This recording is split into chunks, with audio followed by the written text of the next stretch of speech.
Flat, gue pengen cerita dong. Hmm, Gue kan kemarin habis beli ini ya, beli sepatu tuh di all shop yang oren-oren itu loh. Nah tapi sepatunya kegedean, terus nggak bisa di refund lagi kan. Nah jadi gue kayak bingung gitu loh. Kira-kira lu muat nggak sama sepatunya? Ukuran sepatu lu berapa? hmm? Ngomong sama semut nih gue, woi. Assalamualaikum. Hah, gimana? Sorry, gue nggak denger. Ini lagi seru nih, lagi ada yang trending di Twitter. Ini ya.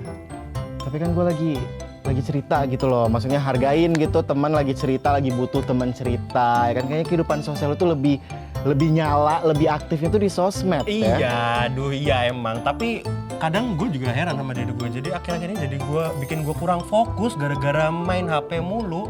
Bahaya kan asli buat gue. Kan gimana sih lo, ini penting juga nih kayaknya diketahui buat smart viewers nih. Kalau kejadian kayak Flat barusan itu tadi sepertinya sudah nggak asing lagi ya terjadi di sekitar kita. Wah iya bener banget sih ya. Padahal gue juga sadar ada alasan kenapa sih seorang bisa adiksi banget menggunakan smartphone. Kira-kira apa yang terjadi kalau kita sampai terlalu adiksi nih sama teknologi yang satu ini?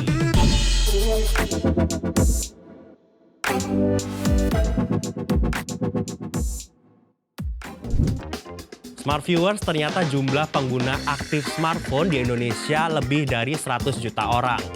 Hal ini membuktikan bahwa hampir mayoritas masyarakat di Indonesia telah menggunakan smartphone. Makanya tak heran adiksi terhadap smartphone ini sudah semakin merajalela, bahkan sampai mengganggu psikologis kita. Ada ciri-ciri seseorang yang kecanduan handphonenya. Salah satunya seperti selalu bermain HP di waktu luang, membawa HP kemanapun, bahkan hingga mengidap no mobile phobia. Ini berarti ketakutan seseorang untuk aktivitas sehari-hari tanpa smartphone-nya. Nah, smart viewers, kamu termasuk dalam ciri-ciri yang satu ini nggak? Ada 3 penyebab yang membuat seseorang kecanduan dengan HP. Yang pertama adalah kontrol diri yang rendah. Hal ini terjadi ketika pelakunya tidak mampu mengendalikan perilakunya ketika menggunakan handphone. Yang kedua adalah kesepian. Nah, orang yang kesepian cenderung untuk berbicara lebih sedikit. Nah, karena hal ini mereka pun cenderung untuk berinteraksi dengan handphonenya. Ketiga, sensation seeking behavior. Ini adalah kecenderungan seseorang untuk melakukan sesuatu untuk mencari sensasi. Semakin seseorang menunjukkan sensation seeking behavior-nya, maka semakin tinggi pula tingkat kecanduannya. Smart viewer, setelah tahu penyebabnya, ada dampak yang bisa ditimbulkan akibat terlalu adiksi sama teknologi genggam ini.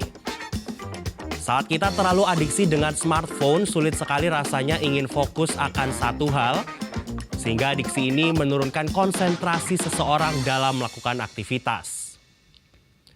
Kemudian dengan hadirnya media sosial juga punya dampak negatif yang bikin para dewasa kini FOMO alias fear of missing out. Ketika seseorang mengalami FOMO, biasanya juga akan mengalami mood yang berubah-ubah, sehingga mudah cemas akan sesuatu. Nah, dari mudahnya perubahan mood dan kecemasan tersebut tentunya bisa menimbulkan stres akan kehidupan sosial. Padahal awalnya tak ada tekanan yang terjadi, namun karena membandingkan diri dengan orang lain malah membuat rasa percaya diri kita turun. Sehingga tingginya penggunaan smartphone ini berdampak buruk pada kesehatan mental kita.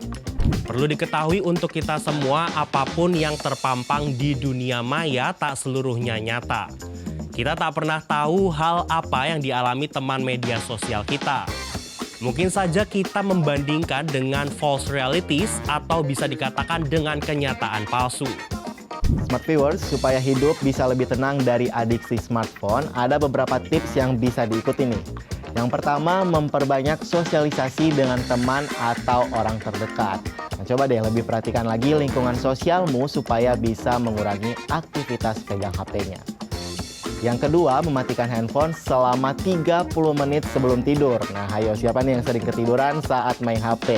Ternyata hal itu nggak bagus juga loh radiasinya untuk otak. Nah, makanya coba sebelum tidur jauhi smartphone-nya sambil membaca buku atau bisa juga bermeditasi. Yang ketiga, memberi batasan waktu saat menggunakannya.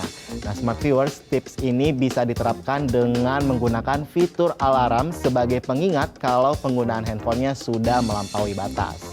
Dan yang keempat, menghapus aplikasi yang membuat kita kecanduan.